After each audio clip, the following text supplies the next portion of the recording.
Good morning. I'm Nicholas Papadilla and welcome to this WNCP special report. It's shortly after 8 a.m. here on Saturday morning, and as you can see, the flakes are still flying here in Plainfield. Overnight, we picked up about 20 inches of snow here,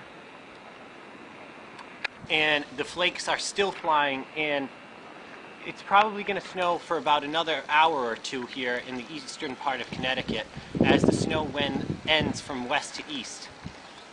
For all of you that have known me, I have been a snow lover ever since I was a little kid, and my dream was to live through a blizzard like the blizzard of '78.